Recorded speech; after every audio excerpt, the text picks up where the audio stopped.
Buenos días, Omar Plain, y bienvenido a la mañana de Juan Domingo. Buenos días, Martín. Un placer saludarlos. ¿Cómo les va? ¿Cómo están? Buenos días, un gustazo. Ay, gusto es mío. ¿Cómo va?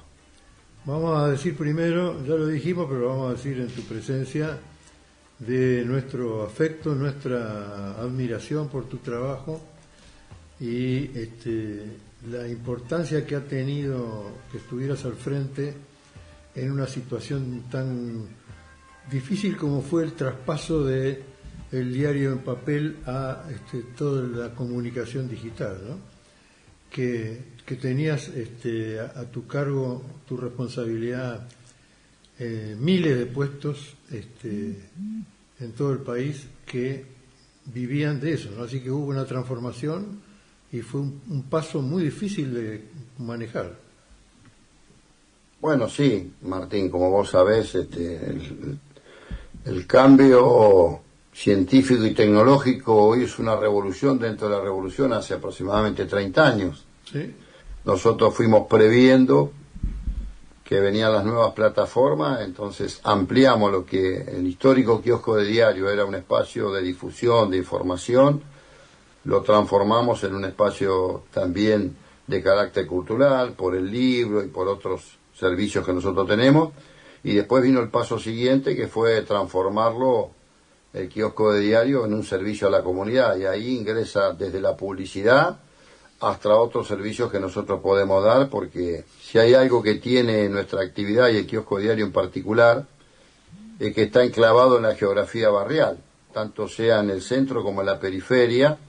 Nosotros somos una actividad centenaria, donde hemos logrado algo casi único, que el vecino, la vecina, tenga más confianza en su canillita del barrio que en el propio agente de seguridad. Así que estábamos interpelados a reconvertirnos, a reinventarnos, me gusta más la palabra reinventarse, y creo que lo fuimos logrando en un mundo tan dinámico y tan cambiante, Martín, como el que vivimos, y tan estratégico como es hoy la comunicación. Si la miramos en términos globales, hoy suelo decir yo que la comunicación viaja a más velocidad que la del sonido.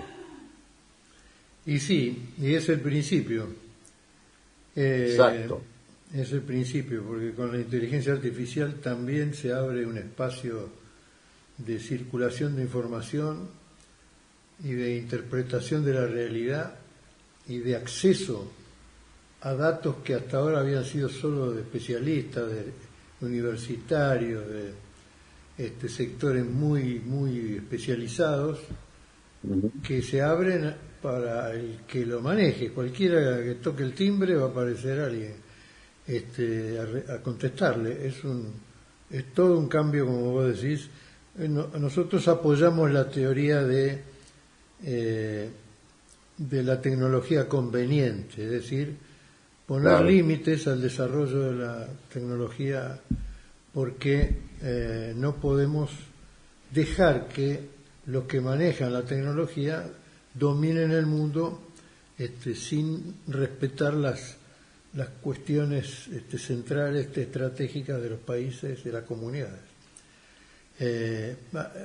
Ahí el juez Slokar estaba diciendo, hizo un artículo muy interesante, cuyo título era Democracia o algoritmo, con lo cual abre un combate nuevo, digamos, para preservar a la sociedad, ¿no? Y a los países que tienen su estructura política organizada.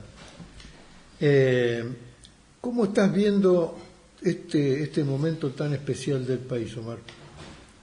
Bueno, en primer lugar, un poco siguiendo la línea tuya, antes de contestar lo otro, yo creo que sería bueno que la humanidad, en un mundo capitalista tan desigual y tan injusto, pudiera encontrar un acuerdo tecnológico, digamos, una especie de pacto donde digamos, bueno, los límites son estos, porque cuando todo eso se desborda, bueno, trae las consecuencias que traen, pero bueno, es muy difícil en un mundo hiperconcentrado, donde el 1.2 de las personas más ricas del mundo prácticamente administran y manejan el comercio y las finanzas mundiales. Es muy difícil. En cuanto a cómo estoy viendo el país, bueno, lo estoy viendo muy mal, digamos, con situaciones muy gravosas. De hecho, ni bien asumió el actual presidente de la Nación, fui bastante claro, está en los archivos, dije que teníamos dos grandes problemas. Uno era que caminábamos por los bordes de la democracia, por un presidente, un gobierno que todo el tiempo está provocando, agrediendo, descalificando, insultando. Y como vos bien sabés, digamos, la violencia comienza por lo gestual, sigue por lo expresivo y termina siendo en lo físico. Y lamentablemente, no me equivoqué, estamos viviendo momentos donde la tolerancia es cero, provocada desde la máxima magistratura. Y lo segundo que planteé, la gravedad que debíamos dar la discusión a aquellos que venimos del peronismo y en particular del campo nacional y popular, que nosotros no podíamos aceptar esto, que el Estado es el mal y el mercado es el bien. Una situación que planteó todo el tiempo este gobierno, tomando a Rothbard como el ejemplo de aquel manifiesto libertario de los años 70, que decía que el Estado debía ser reemplazado por las empresas, y este presidente le dio una vuelta más, y dijo que el Estado era una asociación ilícita constituida para delinquir, una atrocidad. Ni el Estado es el bien, ni el Estado es el mal, perdón, ni el mercado es el bien. Como diría Willy Brandt, aquel canciller, recordarás, de la época de la Guerra Fría de los años 70, él sostenía tanto Estado como sea necesario y tanto mercado como sea posible. ¿Quién fue la síntesis o quién es la síntesis de eso? El peronismo. Juan Domingo Perón, que fue un hombre que se adelantó 100 años a su propia existencia y que dejó todo prácticamente planificado, y él miró el futuro con una antelación que la miraron muy pocos estadistas mundiales, y hoy estamos viviendo esta consecuencia de que, como diría un platense, yo hace unos años, Martín, la vida me trajo para aquí, para el lado de Gonet, Citibel, aunque sigue siendo mi lugar de origen, mis raíces están todas en Loma de Zamora. Y aquí cuando yo llegué, aunque ya conocía la ciudad, recuerdo que un platense amigo me dijo: mirá, Plaini, cuando uno viene de fuera de esta ciudad, no tomes nunca un diagonal, porque el diagonal seguramente te va a hacer perder, si no sos de aquí. Y yo creo que la sociedad tomó un diagonal enojada con la política tradicional y evidentemente nos perdimos. Hoy estamos perdidos, la mayoría de la sociedad, y se empieza a dar cuenta lo terrible que es este gobierno, que además no tiene historia, no tiene pasado, además de todo lo que se está perdiendo, los valores del respeto, la educación, debatir ideas, discutir propuestas, sin agraviar al otro o a la otra. Cada uno defendiendo lo que cree, y lamentablemente nos está llevando caminos de mucha violencia, porque bueno, quien siembra viento, dicen, cosecha tempestades. Tal cual. Omar, ¿qué quedó de aquel canilla de los años 40, cuando yo era chico, que recorría el barrio con las puertas abiertas de todas las casas, entraba hasta la cocina y dejaba el diario arriba de la mesa y a fin de mes pasaba a cobrar? Quedó la confiabilidad aún de esos pocos lectores que nos quedan, porque cuando se van de vacaciones nos dejan la llave para alimentar la mascota o regar las plantas. Quedó la confianza de esos edificios monstruosos que hoy vemos, no solamente en la Ciudad Autónoma de Buenos Aires, sino en muchas de nuestras urbes, en los centros, que el canilla tiene la llave de los edificios. Sí. Eso es la confiabilidad que nos dio una sociedad, porque sabe que estamos ahí hace más de una centuria y que va pasando de generación en generación, y que nosotros estamos 361 días al año, donde además de tener la posibilidad de comercializar o vender una revista o los pocos diarios que quedan o un coleccionable o alguna otra cosa, saben que nosotros estamos siempre, primero, estamos atentos desde la madrugada de lo que pasa en el barrio. Segundo, cualquiera que pase por ahí y necesite una mano solidaria va a estar el canilla, o para cruzarte la calle, o para darte una dirección de una comisaría, del registro civil, o de algún ente público, o de lo que fuere. Está ese personaje que ni bien abre el kiosco a la mañana, primero cuando bajamos la palanca de la luz empieza a sonar la cantora, y luego preparamos el mate. Esa es nuestra vida. Ahora, ¿qué quedó en el escritorio de Apicella, que ahora ocupa usted? Que yo le decía siempre que se lo iba a robar a Pichela. La foto de Perón de perfil con la pipa en la mano, con una pinta de galán de cine impresionante. ¿Lo siguen teniendo ese cuadro?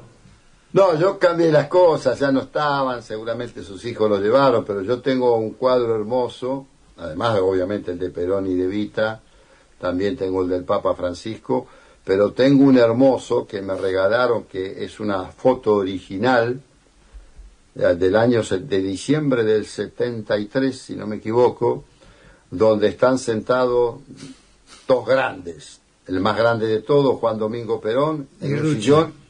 No, y frente a él está el último varón argentino, don Hugo del Carril. Ah, mirá, están los dos conversando. Sí, hermosa foto. ¡Qué maravilla! Conversando. Yo tengo el original de esa foto, señor, que me la dio un coleccionista, un canilla, precisamente un canilla de San Isidro que compraba estas cosas, estas colecciones de Perón, y un día tuvo el gesto de regalarme esa foto, yo la enmarqué, y ahí están los dos grandes, entre tantos dos grandes, pero están Perón y Hugo del Carril, a quien yo siempre reivindico. Además, él, en su voz escuchamos el tango Para Vos Canilla, se hizo famoso con Rubén Juárez, pero el primero que cantó Para Vos Canilla se llamó don Hugo del Carril, el último varón argentino, de acuerdo a mi apreciación. Sí, un grande. Estos días circuló una foto de él con el pelo revuelto y barba rala, cuando lo detuvieron en la cárcel de las Heras. En la cárcel de las Heras, sí, señor. La única foto que van a ver a don Hugo del Carril con unos días de barba. La única foto, porque el tipo era un Por eso me llamó la atención, claro. Claro, es la única foto que hay de don Hugo del Carril, que él está con una barba de unos días preso en la cárcel de las Heras. Bueno, esos seres humanos pareciera que ya no existen, dolorosamente lo digo, porque era así un señor con todas las letras, además de un peronista, y bueno, escuchás la marcha por él, yo escucho Para Vos Canilla, inevitablemente no puedo dejar de emocionarme. Y lo que pocos saben de Hugo es que era taquígrafo y que trabajó en el Congreso de la Nación mientras cantaba en la radio con su amigo Florial Ruiz. El Tata. Claro, que eran los dos del barrio de Flores, eran vecinos del Papa Francisco. Bien porteños, claro, bien porteños.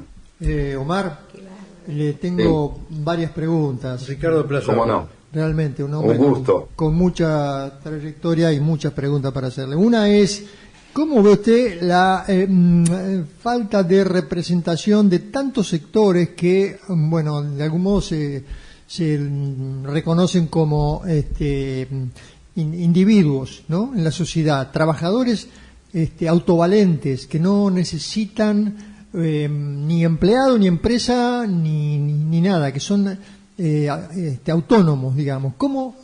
¿Qué pasa con esa gente? ¿Cómo se los representa? ¿No quieren representación? ¿Odian al sindicalismo? ¿Están confundidos por el manejo publicitario que los lleva a ser supuestamente, ¿no?, entre comillas, pequeños empresarios? ¿Cómo ves ese problema, Omar?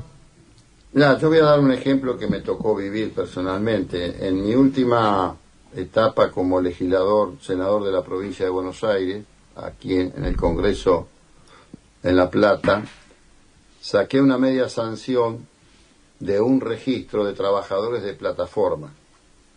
La aprobamos allá, aún estando en minoría, la pudimos sacar primero en la Comisión de Legislación de Trabajo que presidía, donde ahí fue muy generosa con su actitud la hija de Rucci, Claudia Rucci, ella obviamente en otro bloque, en el bloque del PRO, pero nos entendimos, la aprobamos, la sacamos por unanimidad en la Comisión de Trabajo y luego en el Senado, estando 23-23 senadores y senadoras, salió por unanimidad. Lamentablemente no avanzó en diputados, donde ese registro que yo planteé era para los trabajadores de plataforma, para saber quiénes realizan, un primer paso para saber quiénes realizan la actividad de estos trabajadores, que su patrón es el algoritmo, es la nube, claro, prácticamente, que determina absolutamente todo. Bueno, y ahí trabajé casi los 4 años de senador, había perdido estado parlamentario, la volví a introducir, y recuerdo que me senté con infinidad de cantidad de jóvenes, chicos y chicas que hacían esta tarea, con algunas organizaciones incipientes, que inclusive, allá por el 23, comienzo del 23, hicieron una marcha muy grande en contra de este proyecto, y de quien te habla personalmente, que en las cajas estas que usan de Rappi o Pedidos Ya, decía Javier Milei. De hecho, pintaron la plata en contra de esto, finalmente la sacamos. ¿Con qué me encontré? Con que ya estaba instalada una cultura, en gran parte, no en todos, esta cuestión del emprendedorismo, que todos van a ser exitosos y todos van a terminar siendo un unicornio, cuestión que no es así, evidentemente. De hecho, y gratamente, este año en la OIT se trató el tema de las plataformas, quedó instalado como una recomendación. Nuestro compañero secretario de Relaciones Internacionales, Gerardo Martín, hizo un gran trabajo en la OIT, él tiene una silla allí, ha hecho una extraordinaria gestión, hoy se está trabajando en eso en la OIT y en el mundo, porque creo que no existe un trabajador que pueda desarrollarse y crecer si no tiene derechos. Estos chicos no tienen derecho a vacaciones, no tienen derecho a un camping, no tienen derecho a una hotelería porque no están asociados o afiliados a un sindicato, no tienen derecho a maternidad y todo lo que compone un trabajo registrado. Pero considero que hay que trabajar, y lo que decía el general, hay que persuadir, hay que trabajar, hay que formar conciencia, y esta es una responsabilidad que tienen y tenemos todos aquellos que ocupan un lugar en una organización sindical o tienen una representatividad, y sobre todo los cuadros son los que tienen que trabajar en esto, porque hay una tendencia mundial cada día más impulsada, y sobre todo ahora que estamos en la era de la inteligencia artificial, que no sabemos dónde va a terminar, donde nosotros tenemos una enorme responsabilidad. Entender a estas generaciones que si ellos tienen que negociar en forma individual con un patrono, evidentemente van camino a la derrota indefectiblemente, y las condiciones se las va a poner el patrono. Por eso, Juan Domingo Perón, nuestro creador, nuestro líder, en esa inteligencia superlativa, ¿qué decía él? La organización sindical, que va más allá de los nombres propios, es como la familia, de carácter permanente. Por eso el sindicalismo argentino es distinto en el mundo. No es un sindicalismo solamente que discute condiciones laborales y salariales. El sindicalismo argentino gestiona, administra, igual que cualquier gobernador, que cualquier intendente, salud, educación, formación profesional, turismo, recreación, mutuales de préstamo, cooperativas. Es tan grande y tiene tal magnitud el sindicalismo argentino que Perón lo calificó como el más perfecto del mundo, y él había recorrido y conocido.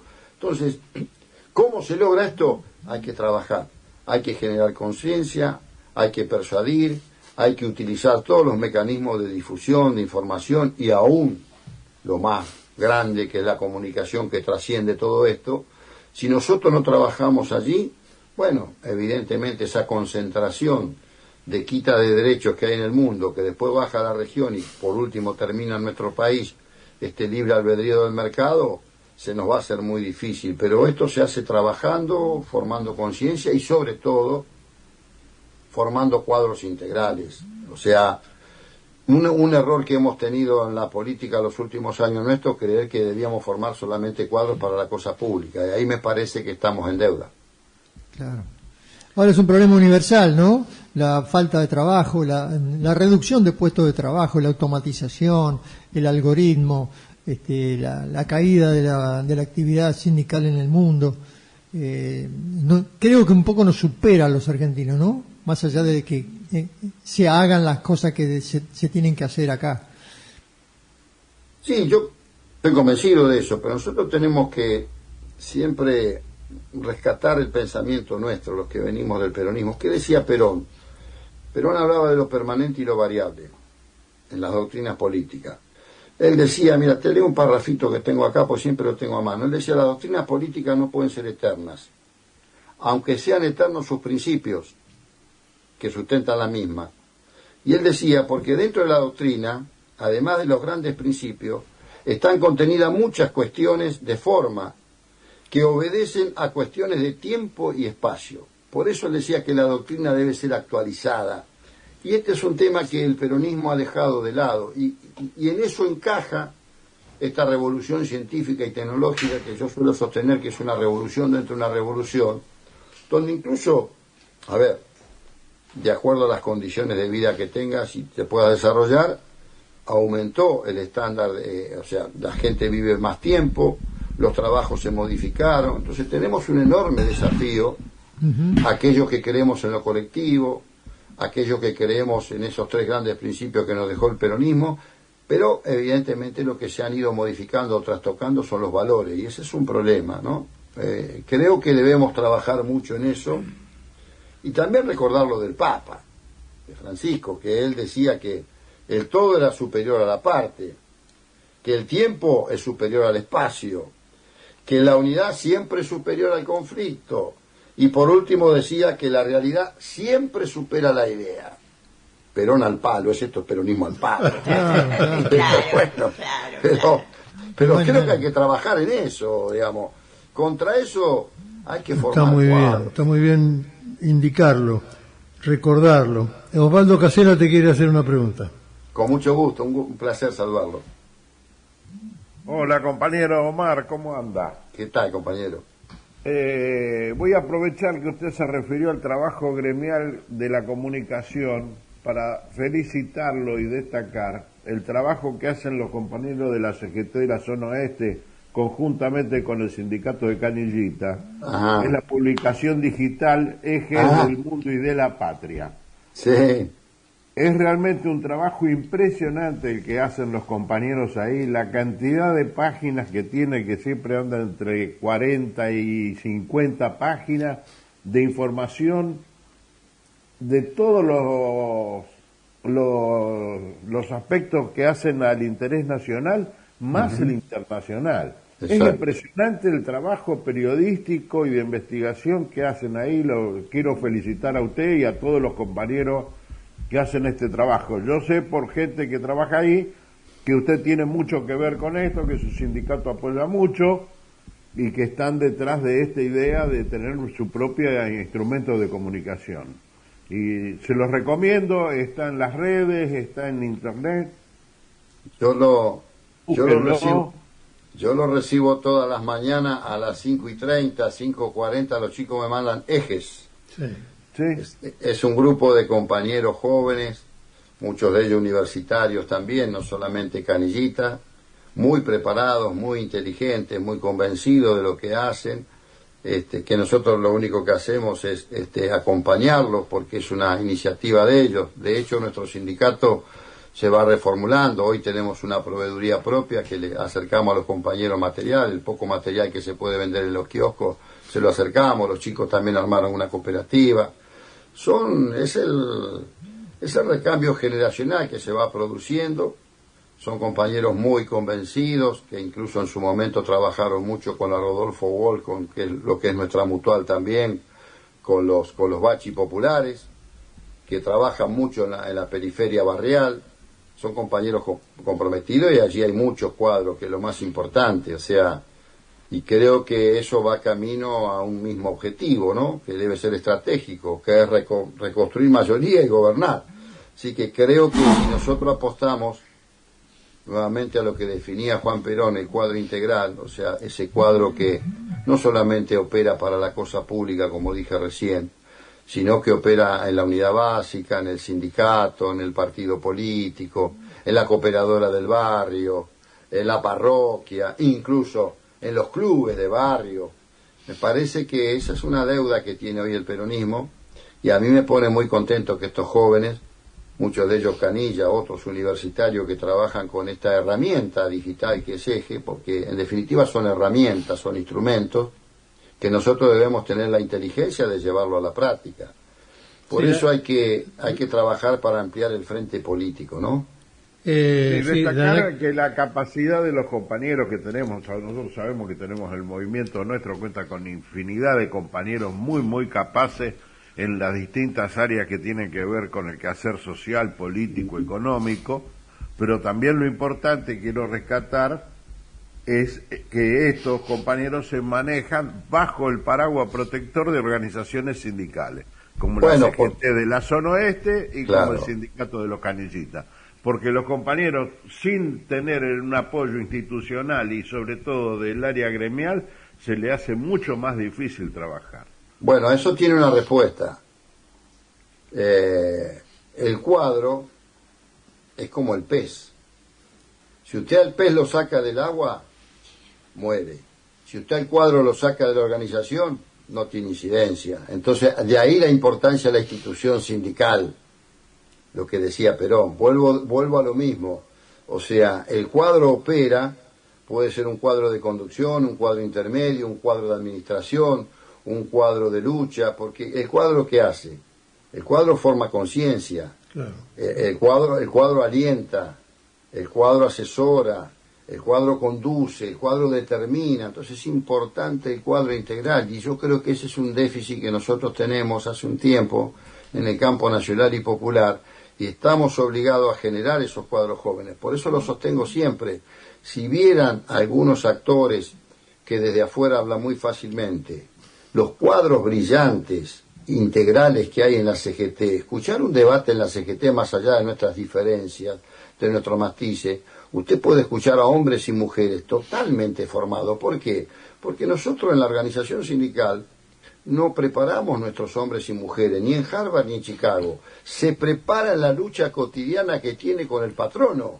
Y allí se va formando en la discusión paritaria, en la discusión de los convenios, en el debate de la lucha por los derechos profesionales que defendemos. Por eso es muy interesante. No se forma un cuadro de la noche a la mañana. Esto es lo mismo que el líder. No nace por arte de vivir loque. Pero bueno, hoy pareciera que todo es efímero.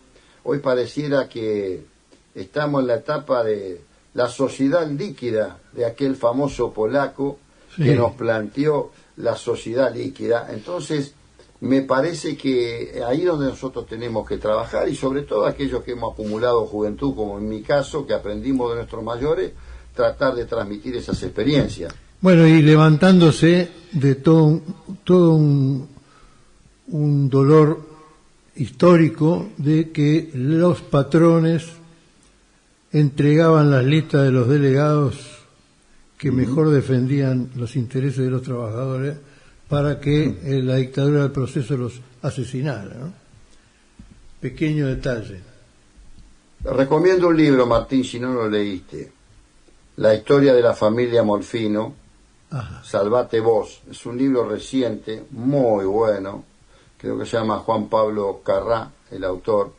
Es la historia de los Molfinos, que la mitad militaba en Montonero y la mitad militaba en el ER. Es muy de hecho, uno de ellos, Gustavo Molfino, es uno de los fotógrafos, el único sobreviviente, creo, que actualmente todos los miércoles concurre a la marcha de los jubilados para acompañar esa marcha. Recomiendo ese libro, Salvate vos, se llama. Por último, yo tengo la mirada, a veces ansiosa, de constituir un sistema en la Argentina político que pueda perdurar más allá de los movimientos internos, que haya un sistema que permita poder hacer frente a las demandas muchas veces sangrientas de las corporaciones internacionales y de algunos países como Estados Unidos, Gran Bretaña, que suelen avivar todo ese tipo de cosas. Y pienso también que, como has sido vos uno de las personas que más alto subió en la estructura del gobierno peronista, debe haber una inserción de la CGT y de los cuerpos orgánicos en el manejo de la cosa pública como forma aliada al área política o al área tecnológica para constituir un sistema más sólido, más permanente, capilar, como es el mismo sindicalista, pero que le dé apoyatura a un sistema que perdure, ¿no? Mira, Martín, yo soy un convencido de lo que te voy a decir, y alguna vez en algún debate con algún compañero me cuestionó si eso era peronismo. Yo estoy convencido, mi definición por lo menos, muy humilde, que el peronismo es una estrategia de poder de la clase trabajadora. Claro. Por eso sostengo que desde la política, que es donde se transforma la realidad, si nosotros no somos capaces de volver a crear, es muy difícil que la mayoría de la sociedad nos vuelva a creer. Tenemos un desafío enorme por delante. Perón nos dijo, solamente la organización es lo que trasciende el tiempo. Entonces estamos convencidos de eso. Ahora, no puede el sector del movimiento sindical argentino estar fuera de las grandes decisiones que se toman en nuestro país, que tienen que ser también con una mirada regional y mundial. Por eso insisto sobremanera siempre, y digo algo también un poco más profundo. Este es un pensamiento propio, obviamente, si vos querés es un sueño. Ojalá antes de partir para otro planeta, o al mundo de los celestiales, como decís muy bien vos, yo sueño que algún día surja de las entrañas del movimiento sindical argentino un hombre o una mujer que pueda conducir los destinos de la nación argentina, porque estoy convencido que por su propio origen lo va a hacer de una manera magistral. Omar, muchísimas gracias por esta entrevista. Valoramos mucho tu mirada, tu experiencia, así que te agradecemos y te damos un fuerte abrazo entre todos.